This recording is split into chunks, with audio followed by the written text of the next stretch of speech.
Alright, welcome everybody to the, I would say, the second most important event of the weekend. The lovely and beautiful EBM Track Stars Touring Cars Bathurst 1000 Top 6 Shootout. So they've had two qualifying sessions, the fastest of the cars have had their qualifying sessions. The fastest six are currently in the lobby at the moment. But joining me for the top six shootout is obviously my one and only friendly commentator and Spud. What difference would it be, mate, if it wasn't just you and me?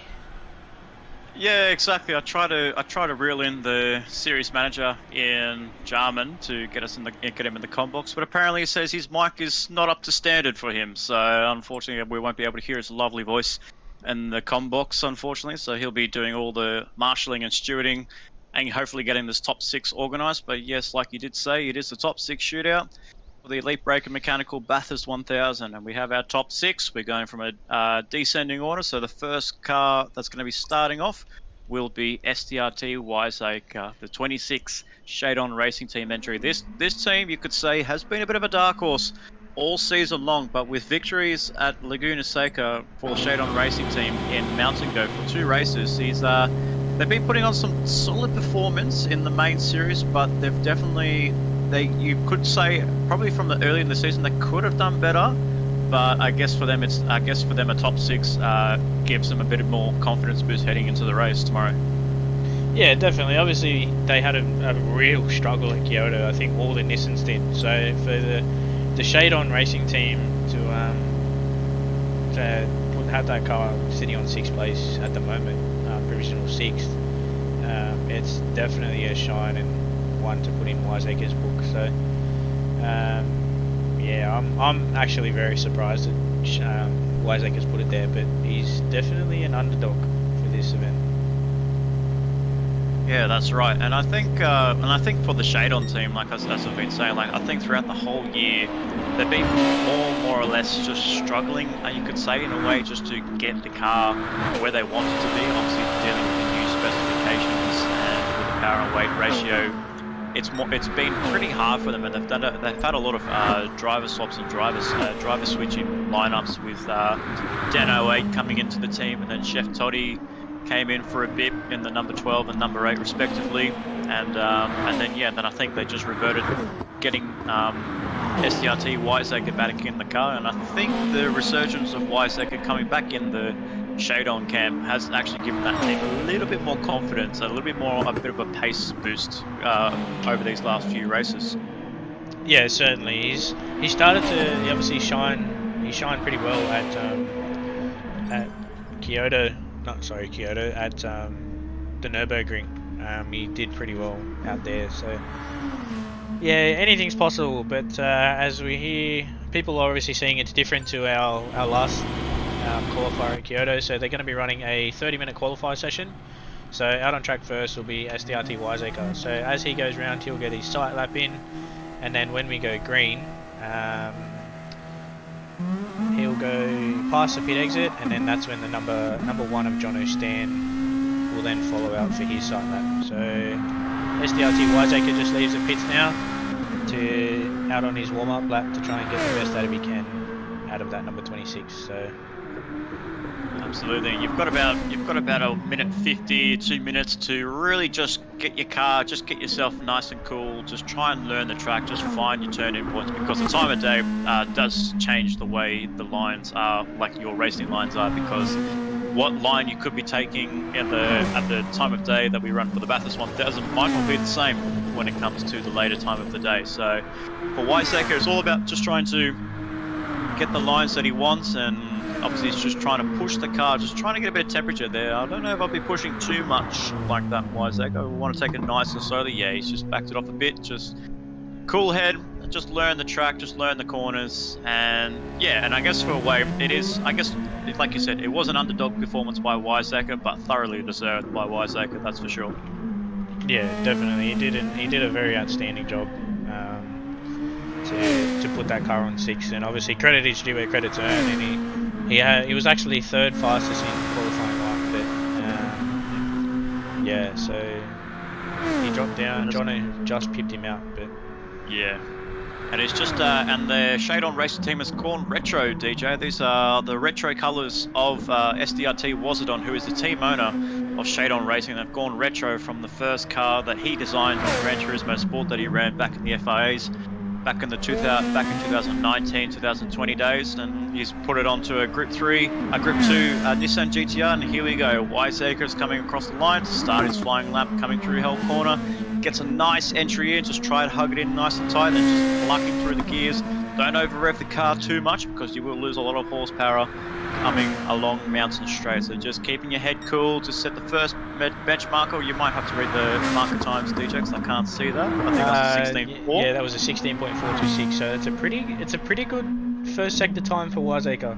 It's roughly about a 16.4 to 16.2 that you want to go through sector 1. So he's done pretty well at the moment through sector 1. So as long as he keeps it there, he brushes the wall there, coming up through Reed Park. So that might have taken a tenth or so off his time, but he still looks like he's got that thing dialed in really nice.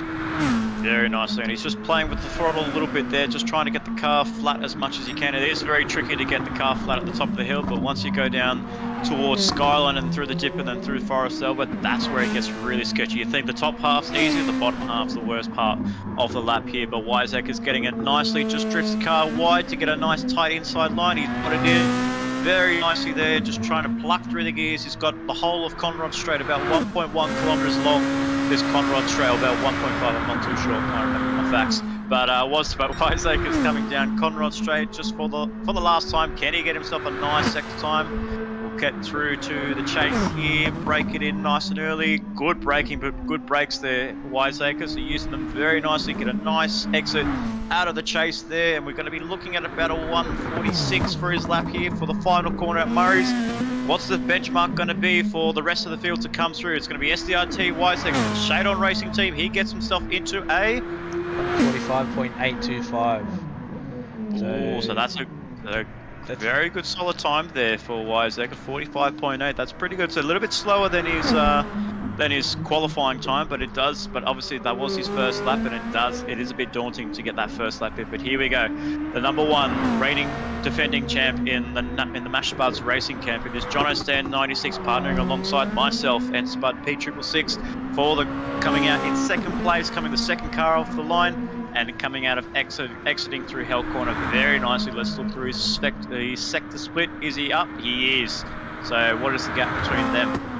0.088. So it's not much at all. So he's still doing a roughly 16.4 first sector. So pretty solid at the moment. Absolutely. So, getting a little bit taily there, just losing the rears a little bit coming into the cutting there, but he's held it nicely.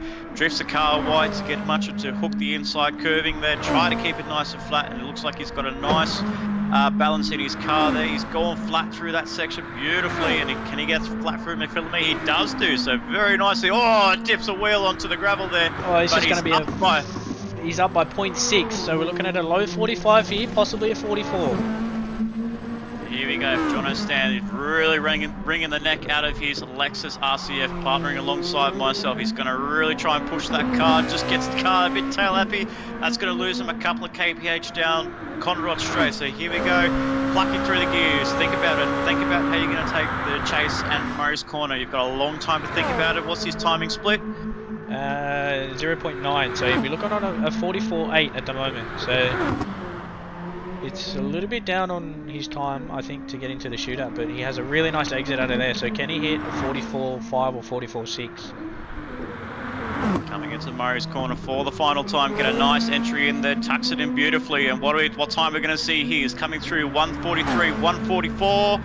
What is that? That is 44.9.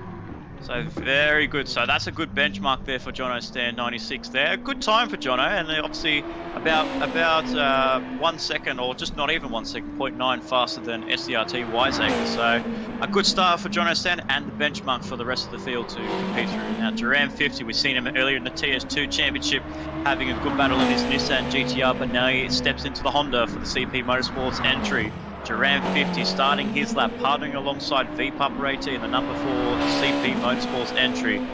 exiting held corner very nicely. So it's the first of the Hondas comes out onto the track. So it'll be very good to see what the benchmark time is, and he's actually gone purple there. So it's all about that first corner, DJ. You get the exit out of turn 1 nicely. That sets you up pretty well for the next part of the lap.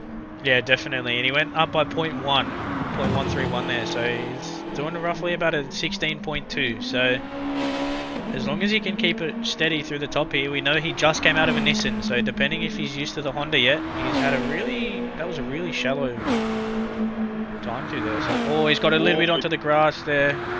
He had a bit of a lift there, so I'm seeing through his models, whilst we saw John O'Stan going flat, he had a lift there. And he's down. Like, he's down on that time. So he's actually down, so he's not going to be, he hasn't improved himself in Sector 2, but there's a long way to go, and like you said, DJ, the Honda is pretty slippery in a straight line, but he just drifts it wide through the Forest Elba. Can he hook it up? He just does, scraping the wall, and just trying to get those extra mileage on his, extra kilometers on his Honda NSX here, so plucking through the gears, all the way up to 6th gear, running at about 320, 325 kph down the back end of the straight, but he doesn't look like he's improving his lap. DJ is about hitting 333 I saw there, so impressive speed by the CP Motorsport guys in that Honda NSX, but exiting out of the chase for the final time. Can he get himself close to John O'Stan? What will the lap time be as he crosses Murray's corner for the final time? He's gone a bit too deep, and that's going to compromise his exit there, so that's not going to be the lap he wants, and it might put him behind Wiseacre. 45.5, so he's 0.3 in front of Wiseacre at the moment. So currently, the number 1 is sitting in first place. But as we say that, in comes the number 24, has a really nice exit out of there. I'll let you call this one, DJ, because it is your teammate. So Viper said in the number 24 Pit Lane Esports entry, partnering alongside yourself, DJ. So call us away for Viper Z's hot lap. Yeah, there's a really nice exit out of there up turn 1 for this long, about 800 meter stretch up Mountain Straight, and he's not purple through sector 1, which is fine because we know that he can gain it through there. So he keeps a little bit of revs up. Nice exit out of there at Griffin's Bend, so you want to go really smooth through there, tuck it nice in tight here, runs a little bit wide, has a nice exit out of there coming up into Sulman Park, so you want to hang it real wide out there. Oh, there's a brush of the wall, and he's got damage. Oh, that's very unfortunate there, but he's going to keep pressing on. Oh, that was so unlucky for Wiseacre. We won't catch a replay because we want to see the live action here, but Vipers are catching that wall costly, and that's going to he's going to really kick himself after that. That's something he did not want to have. His car's been tail happy. We saw in the TS2, his car was spot on, was perfect in the TS2, but I feel like now with the extra 120 horsepower that he's got under his belt, he's struggling a little bit just to find that overall pace again.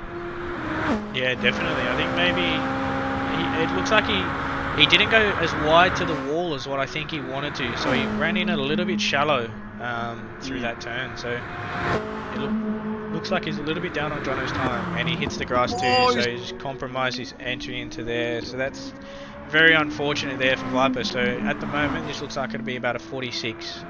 It's going to be a 46, so we'll have to wait and see what kind of mammoth time can he get. He hits the curbing there and he just runs it wide, so this is not what the 24 wanted, who took pole position at the Kyoto 500 there, and look at that, it's just dropped him all the way down to 4th place there, so that wasn't not the best lap that Viper's ever done. He'll be kicking himself, and I know, DJ, that he would be going through your headset or chat, he'll be screaming. Yeah, definitely. He would be very unhappy with that. Going to the race, we'll probably start from 6th position there, but it's obviously where you start isn't going to be where you finish. It's a lot more than 6 laps, but Speedy Tyres in the number 66 CP gets a real nice exit out of there, all for the run up to the straight. He's 0.1 up at the moment, so will we see a mid 44? We'll have to wait and see, because that's only the first sector. The best run you can get out of turn 1 does give you a bit of confidence when it comes to the rest of the race, but we have to wait and see as Speedy Tyres negotiates through the cutting very nicely, partnering alongside Diswood 1 in the 66 CP Motorsport in a striking gold and black wheel. So maybe this is giving the audience a bit of a teaser of maybe they've got a gold livery on their car, so maybe they're teasing for a victory at the Trackstars Bathurst 1000. As I say that, he goes wide, but he's up. So that exit strip on the gravel, he actually went and got himself faster than Jono Stan. That was incredible. Yeah, he's about 0.17 up, but it's very tail happy through there. So I wonder if losing that, and he does scrape the wall there on the exit. So will that compromise his run down the straight? Oh, that is so tight for Speedy Tyres. You're looking for every fine margin, but hitting walls is a bit of a tough ask. Does he improve his time? No. He doesn't, so he's actually down. So Speedy Tyres has got all of this. Has got this last part of the track just to find some time. He gets a nice braking point into the corner back. Gets that car a bit tail happy. Runs it a bit wide. Kicks up a bit of dirt there. Doesn't compromise your exit there. But coming into Murray's corner, will the 66. Oh! That is a big twitch for Speedy Tyres, and that is a bit unfortunate. That is a bit of an unfortunate sight to see. And he finishes in P2. You can see him weaving the wheel. He's not happy, DJ. He's not happy at all. He's not happy at all. And I know that Speedy would definitely not be happy about that one. But this, the man, the myth, the legend, the myth, Matt, what will he do? What will he pull out of his hat? This is the lap to see. This is the lap that we've all been wanting to see, ladies and gentlemen. We've hyped it up, but here it is. Matt Simmons in the 95 It's Racing Esports Honda NSX coming through the line for the last time. Will he get pole position as he drifts too wide there, DJ? So not the best start. So everyone's been getting a really good line there, but Matt struggles in that first part, and that's going to hinder his confidence. Yeah, definitely. And he's down. He's down through P1. He's down through the sector 1. Oh, he runs really wide there. Oh, so this is not the one lap that counts, that matters the most. Matt's not going to be able to get the car settled, but can he keep that car settled through the top of the hill? This is the most crucial section. Will he be able to keep that car flat? The car's looking not too happy for him. He's starting to drift a little bit wide there. He's kind of playing around with it. He's just trying to keep his cool head, trying to find a nice good line through the section. Just grazes the wall there, but didn't lose too much speed. What's it like coming down the hill? He's actually up. 0.051. There is nothing in it. Nothing in it at all. He gets a little bit tail happy there. As long as he gets a nice exit out of here. But that was a very nice exit coming out of the dipper there, and the Forest Elbow was sliding through there. But I think that's going to be good enough for him to get some position there and get some extra kph here. So he's revving the rings out of the Honda NSX. Can he get himself a purple sector here, or will Jono Stan be a little bit faster? He's gone purple again. He's gone purple by 0.25. So he's on for about a 44.6. Gets a really nice exit out of there. So it looks like he might put the 95 on top. So that second sector and the run down the hill has definitely shown and stood out in the 95 as he runs a little bit wide there. Oh, he does a nice recovery. Is he going to get pole position? Will the 95 take pole? And it does! Pole position goes to the 95 in the It's Racing Esports. Belongs to CP Motor, belongs to Matt Simmons, and It's Racing in the It's Racing Esports. 95 takes pole position for the Bathurst 1000, ladies and gentlemen. So big congratulations to the 95 to take pole position. And I think you could say that obviously not a surprise there, but what was surprising, DJ, Jono Stan and the number 1 in my car in second place. Yeah, definitely. He's done an outstanding. We know that he wasn't strong in qualifying. He didn't feel comfortable in qualifying at all, but he's come in and he's shown and he's put that number 1 on the front row. So I don't know about you, but if I was starting, mate, I'd want to get your start procedures down pat. But as I'm looking through the timing here, Duran was fastest through the first sector by 0.04. Wow. To second to Speedy. So, but you look at that where Matt ran a bit wide into turn 1 there, and then he managed to gain all of his time back through sector 2, 3, and 4 there. That was incredible. So awesome effort there for Matt there, and for It's Racing putting the 95 on pole position. I guess in a way they were on top of the timing sheets on after Friday's session, and I guess in a way he kind of deserves it. But I think the biggest surprise there is your car, the number 24, down in 6th place. Yeah, obviously it's very disappointing to see it down there, but he's had a lot of practice and he's put a lot of time into that. But I think he did run a little bit shallow there through turn 5 into turn 6, but I'm just talking to him now and he hasn't made that mistake ever. So yeah, I think he hasn't made it at all. But yeah, it's just unfortunate that he's done that. But it'll be up to whoever starts in that to get it off the line and try and do our best to get that up. But don't count any car in the field out at the moment. So it's currently a Nissan, a Honda v 2 Lexuses and 1 Nissan, but it's definitely a good performance out by Wiseacre. So yeah, but we can see the times there. They're not between 3, 4, and 5. They're about 0.3 behind. So it's very unfortunate. But tomorrow is yet to come. Yeah, exactly right. And it's about, well, the gaps between Jono and Matt, they've managed to get themselves into the 44s there, but then we saw Duran was getting close towards Jono's stand there, and even Speedy, but Speedy's car just looked really unsettled there. So I don't know if he did a tweak change or just the nerves got to him, but I was expecting that car to be a little bit closer towards Jono and even closer to Matt, but in third place, it's not what they are. Probably that's not what they hoped for. Yeah, definitely. But I know that Speedy and Woodsy are definitely going to pull something out of their bunny hat. But yeah, don't count any driver out at the moment. But yeah, that was very surprising. I thought Matt went in a little bit too hot there into Murray's, but obviously he didn't lose half a second time. But yeah, outstanding performance there by those drivers. But good work to It's Racing in qualifying 1, Matt in qualifying 2, and then Matt in the shootout. So bring on tomorrow, and looks like I'm out of Zinger box. That's a Zinger box going to Jarman and to Matt. So exactly right. So yeah, so that was a nice brief qualifying session. Thank you so much for tuning in. And yes, like you said, big congratulations to the 95 in It's Racing and Matt Simmons for taking out pole position for the Bathurst 1000. Bring on tomorrow, I say, DJ. Bring on the Bathurst 1000. We've got ourselves a big star-studded lineup, starting off with the Porsche Cup, Division 2 and Division 1, starting off the coverage nice and early before we get into it at about 10:30. We see the cars rolling up onto the grid before an 11 a.m. start for the Bathurst 1000. So it's going to be a long 6-hour event for our drivers tomorrow. But who's going to be up for it? Who's going to take the crown for the Elite Breaker Mechanical Bathurst 1000?